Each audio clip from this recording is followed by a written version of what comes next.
ಎಲ್ಲರಿಗೂ ನಮಸ್ಕಾರ. ಶ್ರೀಕೃಷ್ಣ ಜನ್ಮಾಷ್ಟಮಿಯ ಪ್ರಯುಕ್ತ ಶ್ರೀಕೃಷ್ಣನ ಬಗ್ಗೆ ಒಂದು ಲೇಖನವನ್ನು ಬರೆದು ಸಾಮಾಜಿಕ ಜಾಲತಾಣದಲ್ಲಿ ಹಂಚಿಕೊಂಡಿದ್ದೆ. ಅದನ್ನು ಓದಿದಂಥ ಹಲವಾರು ಮಿತ್ರರು ಶ್ರೀಕೃಷ್ಣನ ಅಂತ್ಯದ ಬಗ್ಗೆ ತಿಳಿಸಿ ಅಂತ ಹೇಳ್ಬಿಟ್ಟು ಕೇಳಿದರು. ಅದರಂತೆ ನಾನು ಓದಿದ, ನಾನು ಕೇಳಿದ ತಿಳುವಳಿಕೆಯನ್ನು ತಮ್ಮ ಜೊತೆ ಹಂಚಿಕೊಳ್ತಾ ಇದ್ದೀನಿ. ಆತ್ಮೀಯರೇ, ಶ್ರೀಕೃಷ್ಣನ ಅಂತ್ಯ ಅಂದರೆ ಅದು ದ್ವಾಪರ ಯುಗದ ಅಂತ್ಯ. ಈ ಅಂತ್ಯಕ್ಕೆ ಕಾರಣ 3 ಶಾಪಗಳು ಮತ್ತು 1 ವರ. ತಮಗೆಲ್ಲ ಆಶ್ಚರ್ಯ ಆಗ್ಬೋದು ಆ ವರ ಯಾವುದು ಅಂತ. ತಮಗೆ ಈಗ ಒಂದೊಂದಾಗಿ ನಾನು ಹೇಳ್ತಾ ಹೋಗ್ತೀನಿ. ಮೊದಲನೇ ಶಾಪ ಗಾಂಧಾರಿಯ ಶಾಪ. ಆಗ ತಾನೇ ಕುರುಕ್ಷೇತ್ರ ಯುದ್ಧ ಮುಗಿದಿತ್ತು, ದುಷ್ಟ ಕೌರವರ ಅಂತ್ಯವಾಗಿತ್ತು. ಗಾಂಧಾರಿಯನ್ನು ಸಮಾಧಾನ ಮಾಡೋ ಸಲುವಾಗಿ ಕುರು ಅರಮನೆಗೆ ಶ್ರೀಕೃಷ್ಣ ಪಾಂಡವರ ಜೊತೆ ಬಂದಾಗ ಶ್ರೀಕೃಷ್ಣನನ್ನು ನೋಡಿದಂಥ ಗಾಂಧಾರಿ ಉಗ್ರವಾಗಿ ಶಾಪವನ್ನು ನೀಡ್ತಾಳೆ. ಕೃಷ್ಣ, ನೀನು ಎಲ್ಲವನ್ನೂ ಬಲ್ಲವನಾಗಿದ್ದೆ. ನೀನು ಮನಸ್ಸು ಮಾಡಿದರೆ ಈ ಯುದ್ಧವನ್ನು ತಪ್ಪಿಸ್ಬೋದಿತ್ತು. ಆದರೆ ನೀನು ಯಾವುದೇ ಪ್ರಯತ್ನವನ್ನು ಕೂಡ ಮಾಡದೆ ನನ್ನ ಮಕ್ಕಳು ಕಾಡು ಹೆಣವಾಗೋ ರೀತಿ ಮಾಡಿದೆ. ಇದೇ ರೀತಿಯಲ್ಲಿ ನಿನ್ನ ಯಾದವ ಕುಲವೂ ಕೂಡ ನಿನ್ನ ಕಣ್ಣೆದುರಲ್ಲೇ ಒಬ್ಬರಿಗೊಬ್ಬರು ಹೊಡೆದಾಡಿಕೊಂಡು ಸಾಯಬೇಕು. ನೀನು ಕೂಡ ಅನಾಥ ಹೆಣವಾಗಿ ಸಾಯ್ತೀಯ. ನೋಡು, ಇದು ನನ್ನ ಶಾಪ ಅಂದ್ಬಿಡ್ತಾಳೆ. ಅದನ್ನು ಕೇಳಿದಂಥ ಪಾಂಡವರು ದಿಗ್ಮೂಢರಾದರೆ ಕೃಷ್ಣ ನಗ್ತಾನೆ, ತಾಯಿ, ಎಲ್ಲದಕ್ಕೂ ಒಂದು ಅಂತ್ಯ ಬೇಕು. ನೀನು ಈ ಅಂತ್ಯವನ್ನು ಈಗ ದಾರಿ ತೋರಿಸಿದ್ಯಾ, ತನಗೆ ತುಂಬ ಉಪಕಾರವನ್ನು ಮಾಡಿದ್ಯಾ, ನಿನಗೆ ನಮನಗಳು ತಾಯಿ ಅಂತಾನೆ. ಜೊತೆಗೆ ಆತ ಹೇಳ್ತಾನೆ, ನಮ್ಮದು ಋಷ್ಣಿ ಕುಲ ಅಂದರೆ ನಾರಾಯಣನ ವಂಶಸ್ಥರು. ನಾವು ನಮ್ಮನ್ನು ಬೇರೆಯವರು ಸಾಯಿಸೋಕ್ಕಾಗೋದಿಲ್ಲ, ನಮಗೆ ನಾವೇ ಸಾಯಬೇಕು. ಹಾಗಾಗಿ ನೀನು ಕೊಟ್ಟಂಥ ವರ ಮತ್ತೊಂದು ಯುಗದ ಪ್ರಾರಂಭಕ್ಕೆ ದಾರಿಯಾಗುತ್ತೆ ಅಂಥೇಳಿ ಅಲ್ಲಿಂದ ಹೊರಡ್ತಾನೆ. ಇದು ಮೊದಲನೇ ಶಾಪ. ಎರಡನೇ ಶಾಪ, ಕೃಷ್ಣ ಕುರುಕ್ಷೇತ್ರ ಯುದ್ಧದ ನಂತರ ಧರ್ಮ ಸಂಸ್ಥಾಪನೆ ಮಾಡಿರ್ತಾನೆ. ಧರ್ಮರಾಯ ಅತ್ಯುತ್ತಮವಾಗಿ ಧಾರ್ಮಿಕ ರೀತಿಯಲ್ಲಿ ಧರ್ಮವನ್ನು ಹಂಚಿಕೊಂಡು ಆಡಳಿತ ನಡೆಸ್ತಾ ಇರ್ತಾನೆ. ಅಲ್ಲಿ ತನ್ನ ಅವಶ್ಯಕತೆ ಇಲ್ಲ ಎಂದು ಅರಿದಂಥ ಶ್ರೀಕೃಷ್ಣ ದ್ವಾರಕೆಯಲ್ಲೇ ಹೆಚ್ಚಿನ ಸಮಯವನ್ನು ಕಳೀತಾ ಇರ್ತಾನೆ. ಹೀಗೆ ಒಂದು ದಿವಸ ದೂರ್ವಾಸ ಮುನಿಗಳು ಶ್ರೀಕೃಷ್ಣ ಅರಮನೆಗೆ ಬರ್ತಾರೆ. ಶ್ರೀಕೃಷ್ಣ ಅವರ ಪಕ್ಕದಲ್ಲೇ ನಿಂತು ಸೇವೆಯನ್ನು ಮಾಡಿ ಅವರಿಗೆ ಯಥೋಚಿತ ಸನ್ಮಾನವನ್ನು ಮಾಡ್ತಾನೆ. ಜೊತೆಗೆ ಊಟವನ್ನು ಕೂಡ ತನ್ನ ಕೈಯಾರೆ ಬಡಿಸ್ತಾನೆ. ಅರ್ಧ ಊಟವನ್ನು ಮಾಡಿದಂಥ ದೂರ್ವಾಸ ಮಹರ್ಷಿಗಳು ಇನ್ನು ಉಳಿದರ್ಧ ಎಂಜಲನ್ನು ನಿನ್ನ ಮೈಗೆ ಹಚ್ಕೊಳ್ಳಪ್ಪ ಅಂತ ಕೃಷ್ಣನಿಗೆ ಹೇಳ್ತಾರೆ. ಕೃಷ್ಣ ಅದನ್ನು ದೇವರ ಪ್ರಸಾದ ಎಂದು ಭಾವಿಸಿ ತಾನು ಮಹಾರಾಜನೋ ಅಥವಾ ನಾರಾಯಣನ ಅವತಾರ ಅನ್ನೋ ಹಮ್ಮು ಬಿಮ್ಮು ಇಲ್ದಲೆ ತಲೆಯಿಂದ ಕಾಲಿನ ತನಕವನ್ನು ಹಚ್ಕೋತಾನೆ.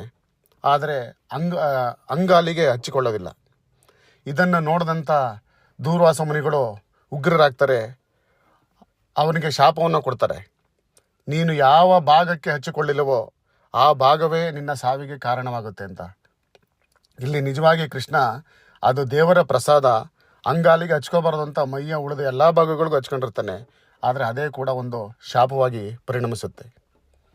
ಇನ್ನು ಮೂರನೆಯ ಶಾಪ, ಕೃಷ್ಣನ ಅಂತಿಮ ದಿನಗಳು ಹತ್ರ ಬರ್ತಾ ಇರ್ತದೆ. ಯಾದವ ಅದರ ಶಕ್ತಿಯು ಕೂಡ ಕುಗ್ತಾ ಹೋಗ್ತಾ ಇರ್ತದೆ. ಹೀಗಿರುವಾಗ ಒಂದು ದಿವಸ ಕೃಷ್ಣನ ಮಗ ಸಾಂಬ, ಅವನು ತುಂಟ, ಯಾವುದೇ ಜವಾಬ್ದಾರಿ ಇರೋದಿಲ್ಲ. ಅವನು ಯಾದವ ಹುಡುಗರ ಜೊತೆ ಸೇರಿಕೊಂಡು ಬರೀ ಚೆಲ್ಲಾಟವನ್ನು ಆಡ್ತಾ ಇರ್ತಾನೆ. ಒಂದು ದಿವಸ ಶ್ರೀಕೃಷ್ಣ ಅರಮನೆಗೆ ಕಣ್ವ ಋಷಿಗಳು ಬರ್ತಾರೆ. ಇವರನ್ನು ನೋಡಿದಂಥ ಯಾದವ ಹುಡುಗರು ಅವ್ರ ಜೊತೆ ಚೆಲ್ಲಾಟ ಆಡಬೇಕು ಅಂತೇಳಿ ಸಾಂಬನಿಗೆ ಗರ್ಭಿಣಿಯ ವೇಷವನ್ನು ಹಾಕಿ ಆ ಕಣ್ವ ಋಷಿಗಳ ಮುಂದೆ ತಂದು ನಿಲ್ಲಿಸ್ಬಿಟ್ಟು ಕೇಳ್ತಾರೆ, ಗುರುಗಳೇ, ಇವನಿಗೆ ಎಂಥ ಮಗು ಆಗುತ್ತೆ ಹೇಳಿ ಅಂತ. ಅದನ್ನು ನೋಡಿ ಕೋಪಗೊಂಡಂಥ ಕಣ್ವ ಋಷಿಗಳು ಶಾಪವನ್ನು ಕೊಡ್ತಾರೆ. ಇವನ ಹೊಟ್ಟೆಯಲ್ಲಿ ಒಂದು ಒನಕೆ ಹುಟ್ಟುತ್ತೆ, ಆ ಒನಕೆ ನಿಮ್ಮೆಲ್ಲರನ್ನೂ ಸರ್ವನಾಶ ಮಾಡುತ್ತೆ ಅಂತ. ತಕ್ಷಣ ಭಯಭೀತರಾದಂಥ ಹುಡುಗರು ಸಾಂಬನ್ನು ಕರ್ಕೊಂಡು ಕೃಷ್ಣನ ಹತ್ರಕ್ಕೆ ಬರ್ತಾರೆ. ಕೃಷ್ಣ ಅದಾಗಲೇ ಎಲ್ಲವನ್ನೂ ಅರಿತಿರ್ತಾನೆ. ಆದರೂ ಪ್ರಯತ್ನವನ್ನು ಮಾಡೋ ಫಲವಾಗಿ ಕೃಷ್ಣ ಬಲರಾಮ ಇಬ್ಬರೂ ಸೇರಿ ಆ ಒನಕೆಯನ್ನು ಕುಟ್ಟಿ ಪುಡಿ ಮಾಡಿ ದ್ವಾರಕೆಯ ಸಮುದ್ರದಲ್ಲಿ ಚೆಲ್ಬಿಡಿ ಅಂತಾರೆ. ಅದರಂತೆ ಸೈನಿಕರು ಆ ಒನಕೆಯನ್ನು ತಗೊಂಡೋಗಿ ಕುಟ್ಟಿ ಪುಡಿ ಮಾಡಿ ಅದರ ಆ ಕಡೆ ಈ ಕಡೆ ಇದ್ದಂಥ ಕಬ್ಬಿಣದ ಸರಳನ್ನೂ ಸಮೇತ ಕುಟ್ಟಿ ಪುಡಿ ಮಾಡಿ ದ್ವಾರಕೆಯ ಸಮುದ್ರಕ್ಕೆ ಚೆಲ್ತಾರೆ. ಆದರೆ ಆ ಮರದ ಪುಡಿ ಏನಿತ್ತು ಅದು ಅಲ್ಲೇ ದಡದಲ್ಲಿದ್ದ ಆ ಜೊಂಡು ಬೆಳೆದಿರುತ್ತೆ, ಆ ಜೊಂಡಿಗೆ ಹೋಗಿ ಸುತ್ತಿಕೊಳ್ಳುತ್ತೆ. ಆ ಮೇಲೆ ಕೆಳಗಿದ್ದಂಥ ಕಬ್ಬಿಣದ ರಿಂಗಿನ ಅಂಶ ಏನಿರುತ್ತೆ ಅದು ಒಂದು ಮೀನಿನ ದೇಹವನ್ನು ಸೇರುತ್ತೆ. ಆ ನಂತರ ಅದೇ ಮೀನನ್ನು ಯಾವುದೋ ಒಬ್ಬ ಬೇಡ ಹಿಡ್ಕೊಳ್ತಾನೆ, ಅದರೊಳಗೆ ಸಿಕ್ಕಂಥ ಕಬ್ಬಿಣದ ತುಂಡನ್ನು ತನ್ನ ಬಾಣದ ತುದಿಗೆ ಸೇರಿಸ್ಕೊತಾನೆ. ಇದು 2ನೇ ಶಾಪ. ಇನ್ನು 3ನೆಯ ಶಾಪವನ್ನು ನಾವೀಗಾಗಲೇ ನೋಡಿದ್ವಿ. ಹೀಗೆ 3 ಶಾಪಗಳು ಒಟ್ಟಾಗಿ ಸೇರಿಕೊಂಡ್ವು. ನಂತರ ಕೃಷ್ಣನ ಅಂತಿಮ ದಿನಗಳು ಬಂದಾಯಿತು. ಈಗ ಒಂದು ವರ ಬೇಕಿತ್ತು. ಆ ವರದ ಬಗ್ಗೆ ನಾನು ನಿಮಗೆ ತಿಳಿಸ್ಬೇಕು ಅಂತ ಮೊದಲು ಹೇಳಿದ್ದೆ. ಶ್ರೀಕೃಷ್ಣ ದ್ವಾಪರ ಯುಗದಲ್ಲಿ ಅವತಾರ ಮಾಡಿದರೆ ರಾಮನಾಗಿ ತ್ರೇತಾಯುಗದಲ್ಲಿ ಅವತರಿಸಿರ್ತಾನೆ. ಆ ಅವತಾರದ ಅವಧಿಯಲ್ಲಿ ವಾಲಿಯನ್ನು ಮರೆಯಲ್ಲಿ ನಿಂತು ಬಾಣ ಹೊಡೆದು ಕೊಂದಿರ್ತಾನೆ. ಆಗ ಶ್ರೀರಾಮ ವಾಲಿ ಹತ್ರಕ್ಕೆ ಹೋಗಿ ಕೇಳ್ತಾನೆ, ವಿಧಿಯ ಚಿತ್ತ, ನಾನು ಇವತ್ತು ಮರೆಯಲ್ಲಿ ನಿಂತು ನಿನ್ನ ಕೊಂದಿದ್ದೀನಿ, ಇದ್ರ ಪಾಪದ ಫಲವಾಗಿ ನಿನಗೇನು ವರ ಬೇಕು ಕೇಳು ಅಂದಿರ್ತಾನೆ. ಆಗ ವಾಲಿ ಹೇಳ್ತಾನೆ, ಮುಂದಿನ ಜನ್ಮದಲ್ಲಿ ನಾನೇ ನಿನ್ನನ್ನು ಕೊಲ್ಲಬೇಕು ಅಂತ ಕೇಳ್ತಾನೆ. ಶ್ರೀರಾಮ ತಥಾಸ್ತು ಅಂತಾನೆ. ನೋಡಿ, ತನ್ನನ್ನೇ ಕೊಲ್ಲುವವರಿಗೆ ತಾನೇ ವರ ಕೊಟ್ಟಂಥ ಅಪರೂಪದ ಪ್ರಸಂಗ ಇದು. ಈ ವರವೇ ಈ ಜನ್ಮದಲ್ಲಿ ಸಾಕಾರಗೊಳ್ಳುವಂಥ ಸಮಯ ಬರುತ್ತೆ. ಅದರಂತೆ ಏನು ಗಾಂಧಾರಿ, ದೂರ್ವಾಸ ಮುನಿ ಮತ್ತು ಕಣ್ವ ಮಹರ್ಷಿಗಳ ಶಾಪದ ಫಲವಾಗಿ ಯಾದವರು ಒಬ್ರಿಗೊಬ್ರು ಹೊಡೆದಾಡ್ಕೊಂಡು ಅದೇ ಜಂಡು ಏನು ಒನಕೆಯ ಪುಡಿ ಇರುತ್ತಲ್ಲ ಅದೇ ಜಂಡಾಗಿ ಬದಲಾಗಿ ಎಲ್ಲರೂ ಒಂದು ಜಾತ್ರೆಯ ದಿವಸ ಅತಿ ಮಧುರಸವನ್ನು ಸೇವನೆ ಮಾಡಿ ಒಬ್ರಿಗೊಬ್ರು ಹೊಡೆದಾಡ್ಕೊಂಡು ಇಡೀ ಯಾದವ ಕುಲ ದ್ವಾರಕೆಯಲ್ಲಿ ಮುಳುಗೋಗುತ್ತೆ. ಕೃಷ್ಣ ಬಲರಾಮ ಇಬ್ಬರು ಇನ್ನೇನು ತಮ್ಮ ಯುಗವು ಅಂತ್ಯ ಆಯಿತು ಅಂತ ಗೊತ್ತಾಯಿತು. ಬಲರಾಮ ಕೃಷ್ಣನ ಹೆಗಲ ಮೇಲೆ ಕರ್ಕೊಂಡು ವಾನಪ್ರಸ್ಥಕ್ಕೆ ಕಾಡು ಕಡೆ ಹೋಗ್ತಾ ಇರ್ತಾನೆ. ಆಗ ಕೃಷ್ಣನಿಗೆ ವಿಪರೀತ ಸುಸ್ತಾಗಿ ಬಾಯಾರಿಕೆ ಆಗುತ್ತೆ. ಅಣ್ಣ, ನೀರು ಬೇಕು ನನಗೆ ಕುಡಿಯೋಕೆ ಅಂತಾನೆ. ಯಾಕೆಂದರೆ ಅದಾಗಲೇ ದೈವತ್ವ ನಶಿಸಿ ಸಂಪೂರ್ಣ ಮನುಷ್ಯನಾಗಿ ಕೃಷ್ಣ ಬದಲಾಗ್ತಾ ಇರ್ತಾನೆ.